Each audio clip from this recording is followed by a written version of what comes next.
Hello, everybody. Welcome to another episode of Adventures in Advising. My name is Ryan Shekel, doing a solo mission this time on the podcast. Really excited about our panelists today, their experience advising in online and virtual formats.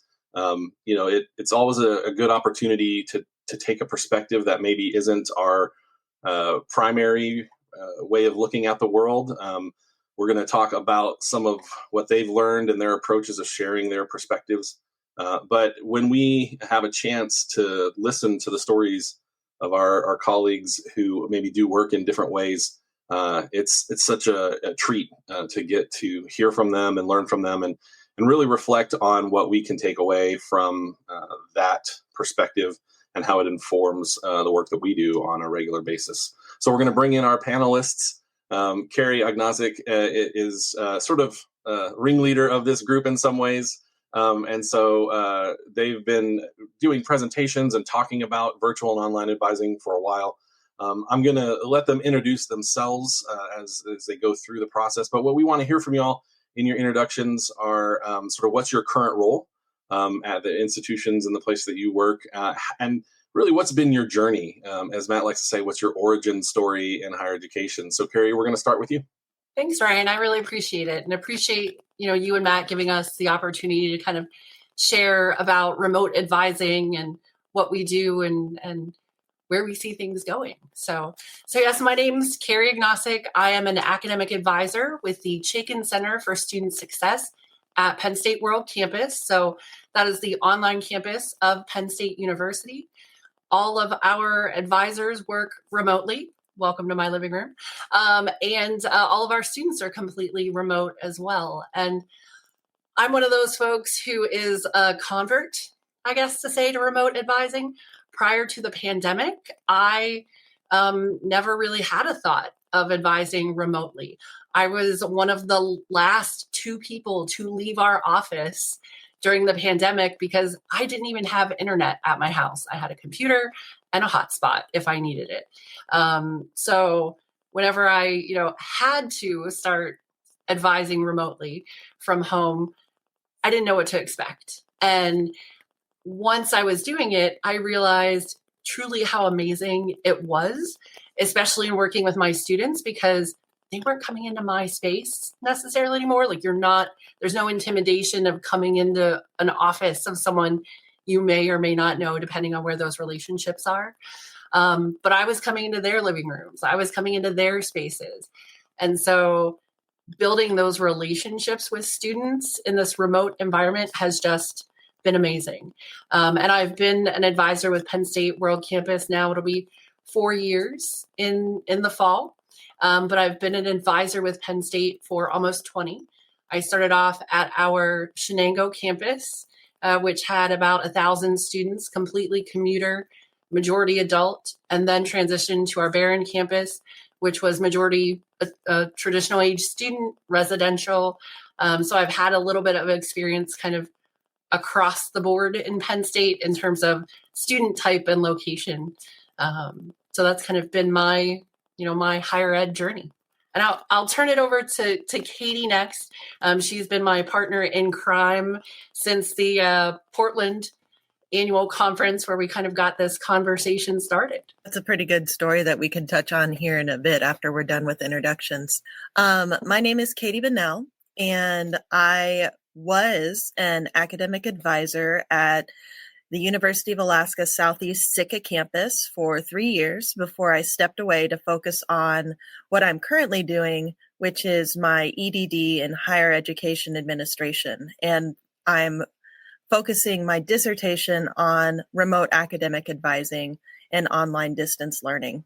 And so that's kind of how I fit in to this conversation right now, because I'm not actively advising, but I am researching all about it. And so my journey to becoming an advisor is a little wild, because prior to the pandemic, I was living and teaching English in China.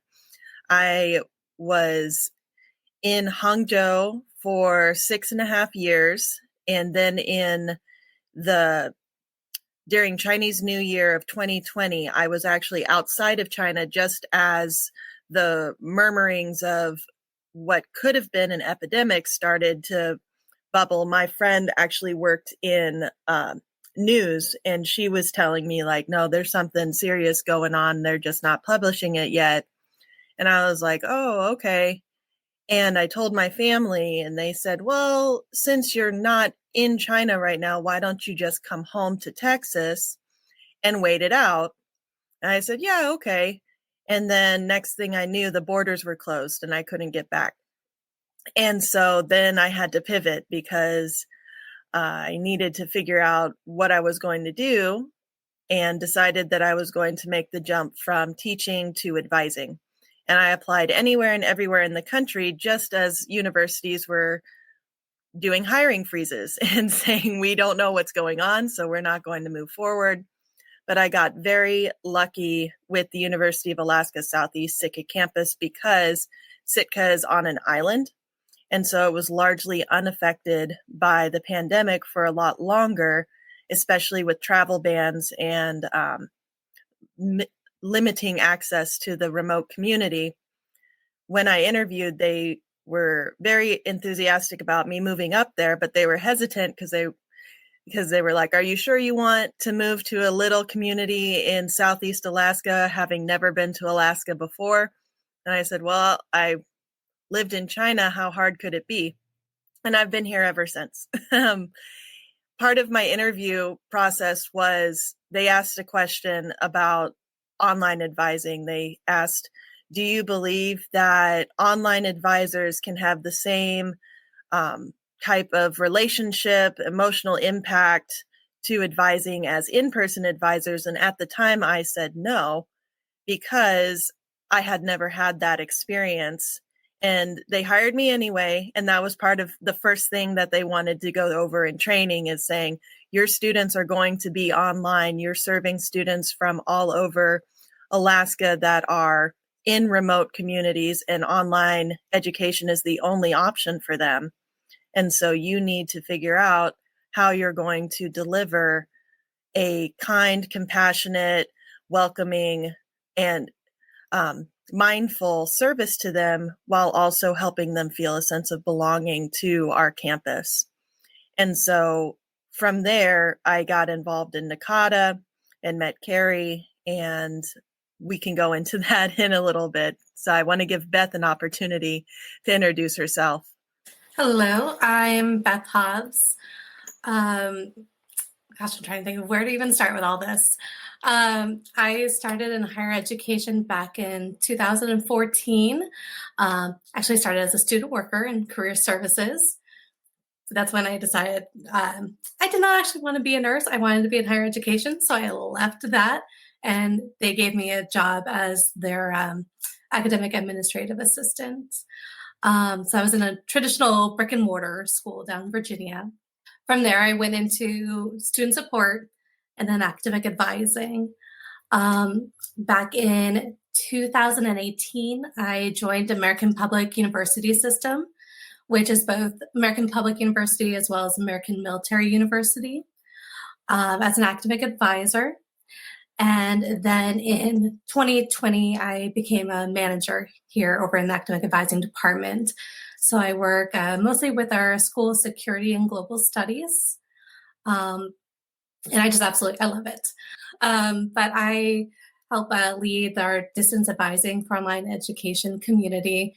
And I love anything about online advising, about NACADA, everything. So really excited just to be able to be here today and just get to talk with everyone here. Well, I think our listeners can hear sort of the common themes. And when we think about the topic of online or distance or virtual advising, I'm kind of curious how the efforts to work together and to share your perspectives, how they started. Can you talk us through how y'all met, and when the idea of, hey, we should be doing something to share with our larger professional communities about this, how that came about? I'll take this one. So the Portland annual conference was the first NACADA conference that I was able to attend. And it was also the first one that we were all able to get together in person after the pandemic. And so I brought myself and my two other advisors from the Sitka campus, and then there were a couple advisors from the Juneau campus. And we went down to Portland, not really knowing what to expect, but super excited to get some sort of insight because we were all pretty green to the job. And what stood out from the sessions after the first day was how so many presenters and colleagues within the sessions were just expressing relief. They're like, oh, thank God we don't have to be online anymore. And that was the worst. Or I'm so happy to be able to see my students in person again. Or even griping about, can you believe that students don't even want to leave their dormitories to come 10 minutes to my office for a session? I still have to Zoom with them. How annoying is that?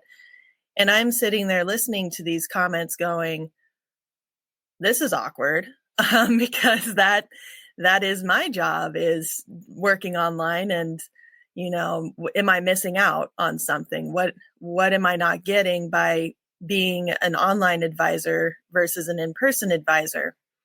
And then other sessions talked about the transformative experience of academic advising and how those conversations that you're having with students regularly, you get to see them grow and develop, and it should not be transactional. And I'm sitting there thinking, well, with my students, I maybe hear from them twice a year, once at the beginning of each semester, to say, what classes do I need to take? And it's always via email.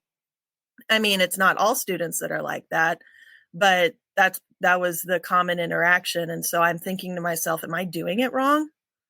Because it feels like a lot of the interactions I have with my online students are transactional, and I'm coming here to learn. So am I not doing what NACADA is promoting to be the best type of advising? So I went to the online advising community and met some of the other advisors and listened to what the topics were of the day. And I kind of stood up and said, I have a question. This is my first conference. I'm still very new to advising, and here's my experience in the sessions. And so I kind of went over what I just vocalized and just asked the room, am I doing it wrong? And the unanimous is like, no, that is the online advising experience for us. We come to these conferences and we don't really see ourselves represented or our experiences described in the sessions, or we don't always feel like we're seen by the larger NACADA community. And so I got the advice of, you got to take from the sessions what works for you, or adapt what you think you might be able to adapt into an online space, and just leave the rest behind. And I said, well, there's surely got to be a better way. And that's when I was approached by our colleague and friend, Sarah Howard, and she connected me with Carrie and said, you two are kind of on the same wavelength. You need to connect. And so then Carrie and I started talking about, well, maybe we could put together a concurrent session. And so then we got a team together to present in Orlando, and then another team together to present in Pittsburgh. And I can let Carrie talk about what those topics were, the angles we went in order to be able to bring those teams together. Just to sort of follow up with what Katie said, I think one of the first places that we really started was looking at the advising core competencies, right? Because that's what, as advisors, we're supposed to be looking to, we're supposed to be following. And when we looked at it, even some of the language didn't support what we do, right? When you say something like on campus or across campus, I'm a completely remote advisor with completely remote students. There is no physical campus to be on or across. And, over the years, I had heard similar comments from a lot of our two-year college and university colleagues that the language didn't necessarily reflect their experiences. So that was one, kind of one of the reasons we focused on the NACADA core competencies. It's the starting point for all things academic advising. And we were hoping, to start working on even just the basics of like, let's change some of the language. And is it remote advising? Is it online advising? Is it distance advising? Well, that really depends, because we are all different. Katie was advising students who were in Alaska, who could come and see her potentially. I have students who are all around the world. And again, I'm in my living room, so they're not necessarily coming to find me. Although I do have some students here locally who we have gone and, got ice cream at the local place and whatnot, but I don't have an office where you can come and find me. And Beth has different experiences as well, with the population that she's advising. So the conference presentations that we submitted for Orlando and Pittsburgh, we really wanted to focus on the core competencies, but also what those look like for all of those different audiences, all of our different colleagues, whether you are in a hybrid position or a fully remote position or some, combination of students in person, students completely online, whatever that looked like, because we wanted to offer that space to talk. Because, if you have attended an annual conference, even the advising community discussion spaces, the business meetings, whatever the official title is, Beth can correct me because she is currently the chair for the distance advising community. But even that short time frame, like you don't get huge opportunities to connect. So we wanted to open that to advisors who, like us, had questions and wanted to see themselves reflected somewhere else. The challenge I think that we ran into is that everybody had questions. It was both of our sessions were, we had standing room only when we were in Orlando because people really wanted to talk about this. And in Pittsburgh, Beth was on that team. I had to leave early, and like Katie and Beth were there talking for I don't know how long after with people.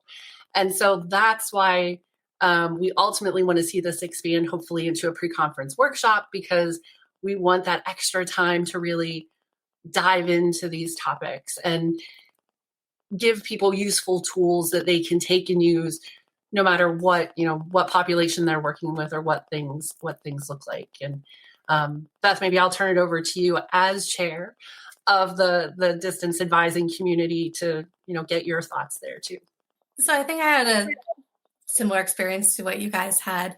The very first conference I went to was kind of like one of the smaller ones. It's hosted down at George Mason, I believe.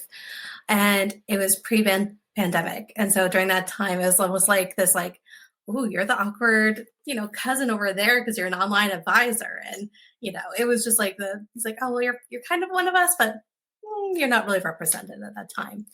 Fast forward to Portland conference. That was my first big conference I went to. Absolutely love it. Any listeners here, totally recommend you guys go to it. It's fantastic. For me, anyways, all of a sudden I was like a little mini celebrity. It felt like I was talking to some people. They're like, "Oh, I'm an online advisor." Like, how do you do it? How do you do this? What do you do in this scenario? What is going on? I'm like, oh, wow, this is it. It flipped completely. But I do believe we are still very unrepresented. We don't have a lot of, opportunities at the conference to speak solely on online advising.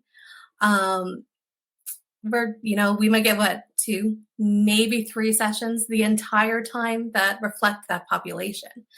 And so it's definitely something that I would love to just see grow over the next few years. And honestly, I think that is the way we are going as, technology becomes more prevalent in higher education.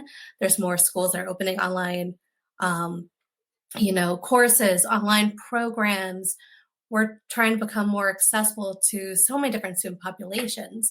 So to me, it just makes sense that we start seeing more of that representation, more of that online advising voice at future conferences. And I know that's something that I really am trying to promote. I was really trying to encourage a lot of those presentations to be submitted this year for Las Vegas.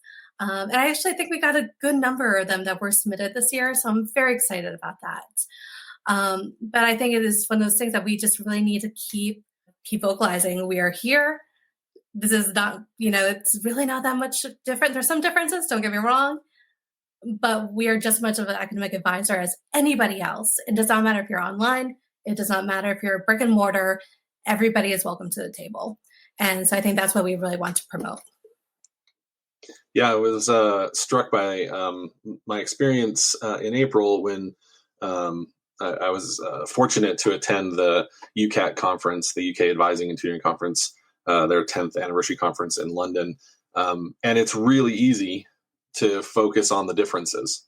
They use this word and we use that word, or they come from this kind of employment structure and we come from this kind of employment structure. But more than anything, leaving that experience, I was reminded, it was reinforced for me that we have a lot more in common than we often really indicate.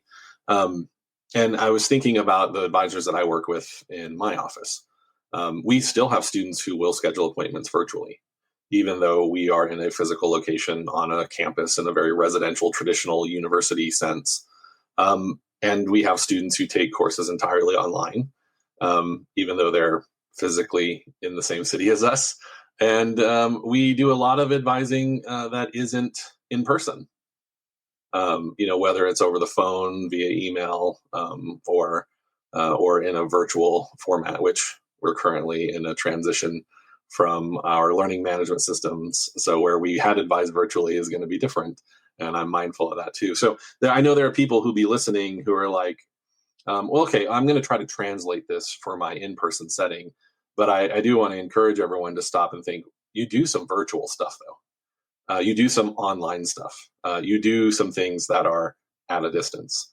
We have a lot more in common than we often give ourselves credit for. We don't have to rehash the entire presentations, from Portland and from Orlando. But were there any highlights, anything in particular that you, from those perspectives, before we talk about what you're planning for Las Vegas, anything from those sessions and those presentations that really stood out to you, whether they were things you intended to talk about and they really made an impact, or maybe things that were unexpected? As a presenter, that's one of my favorite things, is the stuff that happens that wasn't planned for. So I'm just kind of curious, from your recollections of those years now past events, was there anything that really stood out that you wanted to share about those experiences from those presentations?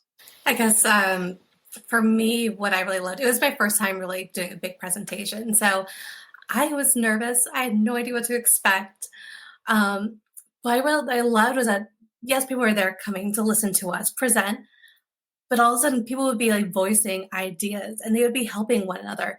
And I thought it was a really cool opportunity because we were not just like the presenters, but we were also almost facilitating a conversation at that point, because everybody wanted to help one another. Everybody had a resource that they might know of that somebody else could also relate to. And it kind of goes back to what I was saying before, that we don't have a lot of those opportunities during the conferences. So you could really see how excited people were to like express our concerns, express our ideas, get to share, get to network in that way. And so I left like I was learning things as well. And I just thought that was so cool just to be part of that community and just be part of that experience. And it's those interactions that I think made Carrie and I say, okay, we're ready for a pre-con, because there's just not enough time in a concurrent session to be able to have those kinds of workshopping experiences. And in Orlando, we focused on the relational core competency. So like, how do you build rapport with students? How do you make them feel connected to you? And in Pittsburgh, we were talking about the informational core competency. And so we were thinking that the next one would be the conceptual, but then we said, well, let's just do all three in one pre-conference session and be able to kind of touch on all of them, but embed activities where we're providing the participants an opportunity to connect with each other, discuss their philosophies, discuss their tools and tricks of the trade that they have either inherited from mentors or had to create themselves because they needed to figure out, well, how am I going to apply these competencies in my situation? And we just wanted to give people the opportunity to interact and kind of workshop that. And I'd say for me, I think to say one of the surprising things that kind of came from those previous presentations was, and that, led into the thought of a pre-conference workshop was really my personal advising philosophy and thinking about, has that changed? How much has that changed? Or how much hasn't it changed? Right. So especially when we were thinking, through our first presentation, focusing on that relational core competency, thinking about how much I believe like in narrative theory with Peter Hagen and the value of a story. And I'm a first generation college student. So like all of my experiences throughout college, I really, was doing everything new and have kept that in mind throughout my advising career. And so I'm always sharing my story with students, especially whenever there's some point of connection, whether it's being a first generation college student or whenever I was on a physical campus, being homesick, to just, changing majors, changing my major 3 different times whenever I was a student. And so I wasn't thinking too much about that whenever I moved into remote advising. But as we got into that conversation, I was thinking, well, how much does that apply? Like what from my sort of previous roles still applies now? And just thinking about it, like the value of narrative theory to me exploded because my students are, in the military or their military spouses, or they, had something happen whenever they were the traditional age college student that they're returning 5, 10, 20, 30 years later. The 70-year-old student that I had that, family's grown, husband passed away, she wanted to complete her degree, and so like going over statistics with someone who hasn't had math in 50, 55 years, something like that. Those stories are really important. So it was still a part of my advising philosophy initially, but now like it's just exploded. So that's what surprised me the most is how much I hadn't necessarily thought about it until we started having these conversations. And it was just like, wow, yeah, that's a portion that is really, really expanded for me. So, I would encourage everyone to think about your advising philosophy. If you haven't written one, definitely get in there. Nakata has some great resources for how to write one. But think about how that applies now in whatever world you're working in and how that might have changed over the course of the past 5-10 years too. Yeah, I think the time that people spend with the what's often referred to as the pillar documents of academic advising, the core competencies and the core values and the concept of advising, but your own philosophy. Obviously, people who know me and listen on this podcast know sort of where my heart is in the bigger picture, the philosophical and theoretical and historical. But it's a lot. It's fair to say everyone should spend time with the core competencies, but there's a lot to go through there. And as we've discussed, the variations and the small ways of looking at and the big ways of looking at the work of online advising is a lot.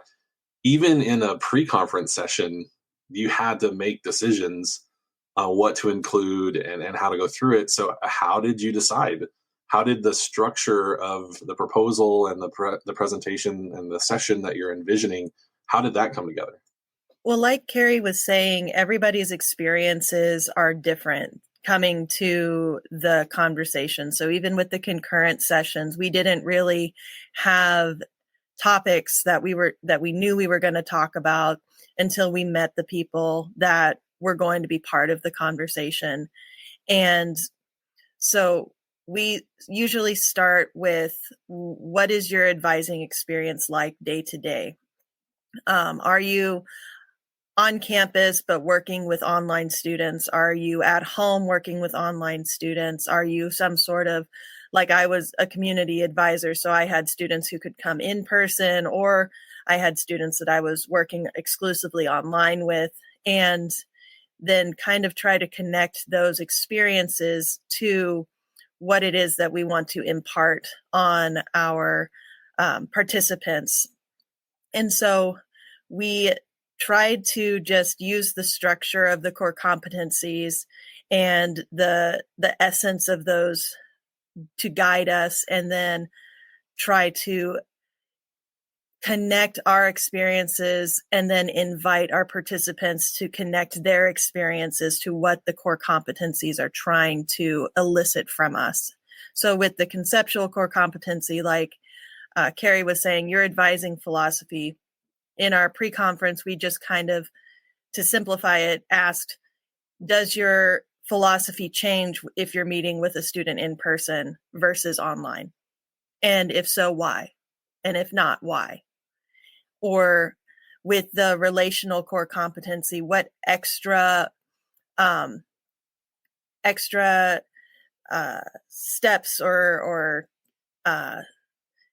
effort do you need to put into in order to make the student feel like they're being heard or they're being seen, especially if you're only communicating with them via email because of time constraints? They can only communicate after they get off of work, and they're getting off of work at the same time you're getting off of work, and so you don't really answer the emails until you get back in the next day, and so there's a delay. So how do you address that relationship building in those kinds of contexts and keep it open to the conversation? Because like with this podcast, you never really know where it's going to go. And like Beth was saying, you get inspired by what people are bringing to the table. Well, that was, I was reading over, since Carrie shared the proposal for the presentation, the concurrent or the pre-conference session in Las Vegas. I was looking through it and I'm like, there's so many hooks, so many places that people can find on-ramps and that sort of stuff. That my brain would be all over the place in that sort of space. And so it's good to have the time. And I guess I'm reflecting mostly on the idea that the different conference session types have value and purpose, which I know has been stated on this podcast before. And it's also reflective of the work that we do with students, sort of the right approach for the right thing. But I'm curious, is there anything along the way in your efforts, collaborating, working together, sharing these perspectives with our broader professional communities and colleagues? Is there anything you wish there had been more of or more space for besides representation? But just, is there anything that you're like, I want to see more of this, and there's not enough of it out there, not enough scholarship in, or not enough work being done in a particular area? I mean, I think of scholarship and I think of the doctoral student, with Katie doing all of the research that way. I think one area we haven't tapped too much into, but I think we've all had questions about, and Beth, I think you said it in the question of, how do you do it? Right. So I recently had a colleague who was trying to get a remote position within her office of all on-campus advisors. And she was just asking me questions of things like, how do you stay connected? How do you work with your supervisor? How does your team interact? And so I'm very thankful to be in the Chaikin Center for Student Success at Penn State World Campus, because we have things like coffee chats and tea time chats and regular meetings, a monthly meeting with my individual team and a meeting with my disability reps and a meeting with my our all team meetings that are everyone at World Campus. So we have fun and formal meetings, but it's a lot of connection still. And I think that is a fear sometimes whenever you say remote advising, especially if you have extroverted tendencies like I do, to think like, I'm not going to be with people. Yes, you're going to be with people, and you'll have Zoom appointments. Like, you're going to be with people just in a different way. It's just virtually. So I think that's an area and we haven't tapped into yet, and I don't know the logistics of it, of exactly what we would present in that way. But I get a lot of those questions, and I think we haven't gone quite there yet. I'll agree with that. Kind of how to foster like an environment of community within an online environment. That would be something that I think everyone could really benefit from. Might sound weird. I have a larger sense of community now working virtually than I did when I was on ground. I think I'm probably more connected with the people I work with on a daily basis than I was before. And so part of it is just, I think, finding that right fit for you, finding that right group for you for community, and then going from there. But I think that is something that a lot of people have questions about, is just like, how do you make connections with students if you don't see them virtually? How do you connect with your peers, either in your department or in others, and, foster those relationships? And so I think that's something that we could definitely do maybe in future conferences, do presentations just on that. How do you make those connections? Because I think that is what some people have, this idea that you go become an online advisor, like you're not connected with your students at all. You don't know the person in financial aid. You don't know the person who's in the registrar's office. And that could be farther from the truth. You know them very well. From the scholarship perspective, I see a lot of research when it talks about online learning, focusing more on the pedagogy of teaching online or the student experience of learning online. But the resources about being an advisor online are very scarce.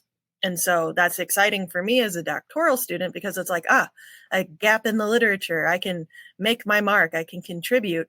But I also know that what I have to say is not the authority. There are so many other people out in NACADA and beyond who have done this job prior to the pandemic and post-pandemic, who have experiences and strategies and techniques and philosophies that are well worth sharing. And for this type of work to continue, we do need it to be documented. And so I want to encourage listeners who feel like they want to contribute to pursue publication, whether it's through NACADA or through NAPSA or other journals that deal with higher education issues.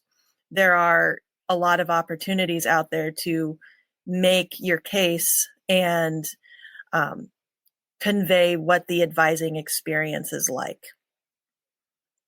Yeah, I think one of the first things I remember was connecting with somebody in what might have been a voluntary situation, when lockdowns had happened and everyone had moved out of buildings or campuses if they had been there.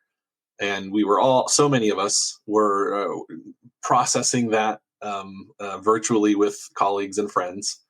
And there was somebody in the Zoom who said something to the effect of, "I've been doing this the whole time." And I remember thinking that wasn't necessarily going to be the majority experience, but that we might learn a lot from somebody who had that unique perspective. And so, yeah, for the advisor who's been advising online prior to everybody else being asked to or expected to or forced to, I think like Katie was saying, there's lots of opportunity to share your perspectives. And I know conference presentations and pre-conference workshops, poster sessions, publications, there's lots of things out there. But I think also speaking up in rooms and sharing your point of view is also a valuable approach. Katie also maybe unintentionally mentioned something about this work continuing. And it is always a little bit fraught when you try to project and predict the future. But I'm curious, how do you see online advising, whether it's strategies or competencies or perspectives, informing the next 5 to 10 years in higher education? I think, I guess as somebody who's been working online since before the pandemic, and then obviously after, I just think it's really cool right now. We're seeing higher education evolve. We're seeing, technology become more prevalent in courses, in programs, in schools. And I don't think that's going anywhere. My son is in first grade and he has a Chromebook that he's using every day in school right now. So they're starting young with technology right now. So if they're already starting doing that, kids are going to grow up. They're going to have the skills to do online courses. They're going to know how to handle a class online. They're going to be used to doing that. And so I don't see it stopping cold turkey anytime soon. I don't think they're going to be like, yeah, no, we're done with this. So I really think this is just going to be an ongoing conversation. And I think it's something that's going to be really exciting in like 5 years, 10 years, 15 years. I almost want to say that I bet every student in like 15 years, you can't get through a college program without taking at least one online course or at least doing something online, because it is starting to become the new norm a little bit. I also do want to just quick throw in there, just based on something that you had said earlier. I just do want to say quick kudos to all of those advisors out there who during the pandemic were quickly thrown from the brick and mortar into the online setting, because I know that can be a huge adjustment, especially if you're not expecting it. So I just want to say thank you all for just, continuing on with advising during that time. Yeah, and it's funny timing in terms of that question. The meeting before the recording of this podcast that I was in, we have some transitions that are happening kind of across online advising within Penn State and then within Penn State University. And so we were talking about the future of online education. And part of that discussion was that, we are seeing the median age of our students decrease. And so that can provide challenges for folks who have been here since before the pandemic, because folks are used to adult students, and you may have gotten into online advising because you wanted to work with adult or non-traditional students. And so last year, several colleagues and I created an online course for Penn State for how to interact with traditional age students and their parents. And for me, who had been advising, traditional age students for the majority of my career, I just thought, well, this is what we do. What are you nervous about? But it's another perspective shift, thinking about if you got into online advising to work with a different student population, what does that mean for you? Because we are seeing this growth. And thinking of universities as a whole and where we are right now, and looking at that, that age cliff that I think everyone talks about with, fewer high school students graduating, fewer high school students looking at colleges and universities. I think universities as a whole need to pivot and look sort of outside the box, if we're still calling online advising outside the box, to, what can we do to help? Can you look at online advising to help balance those, those shifts that are happening, that are coming? And also just thinking through kind of the flip of Beth's thank you. How many of the folks who, whenever the pandemic happened, had been doing this and jumped in to help those of us who never had? Penn State World Campus helped everybody at Penn State because they'd been doing it, for 20 some years already. So they were able to say, yeah, here's what you do. Here's how we do this. This is how this works. So shout out to all those folks who have been doing this, forever, and helped those of us who at the time had never done it.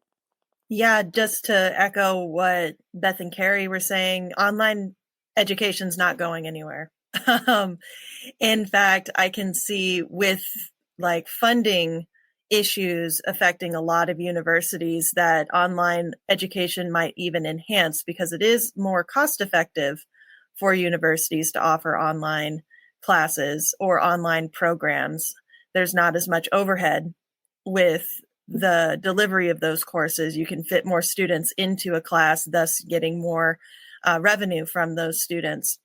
But what does that mean in terms of student support outside of the classroom? That's where a lot of universities tend to struggle, which is why online students tend to have higher attrition rates than in-person students. And so for university administrators, recognizing that the online student population is just as valuable as the in-person student population in terms of investing time, energy, and mindful initiatives designed to serve those students explicitly in their format, in their virtual reality, then I think we'll see a lot more student retention and completion in those areas.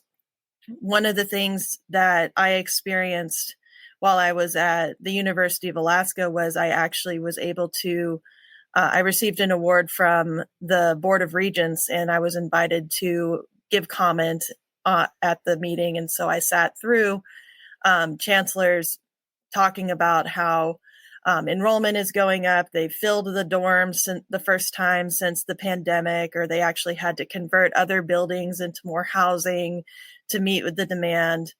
And it felt like they were only focusing on the students that they could physically see, or the students that could occupy a bed.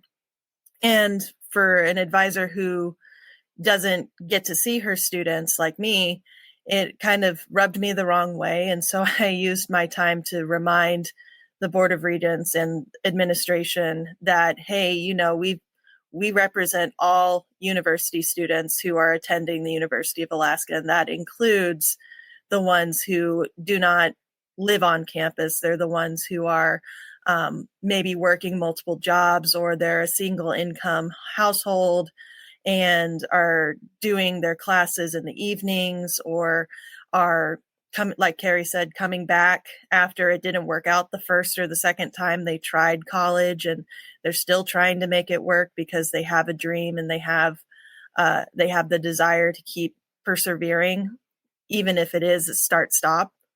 And I think when we talk about online education, we do need to keep that in mind, that the students, even though they may not manifest physically in our spaces, they are still individuals who have personalities and needs, and require the same kind of care and devotion as the in-person students do. Yeah, as we wrap up, I am mindful of how often I think about my parents' generation. My dad in particular, he grew up in a setting that didn't have a floor. Well, he grew up in the hills of South Dakota with a dirt floor cabin. He remembers the day they got a radio and how he could listen to radio shows when he was a kid. And now he has a smartphone in his pocket. And sometimes I think that must be crazy to have lived through all that change. And then I think about how, 15, 16 years ago, I signed up for a massive open online course somewhere. And I was like, this is the future of higher education, this online learning deal, and how much things have changed. And in some ways, how things haven't changed. But one of the things that I know is the advising community at large is going to be there to help support us as we sort through it. And I am so glad to have spent time talking with you all today, to have seen you all part of this community, and to have you on the podcast as panelists. Whether you think of it this way or not, being leaders in the conversation it's critical to have folks like you in our community. And so thanks so much for being on today and for sharing your perspectives. But Carrie, Beth, and Katie, thanks so much for being here today. We really appreciate it. Thank you for having us. Well,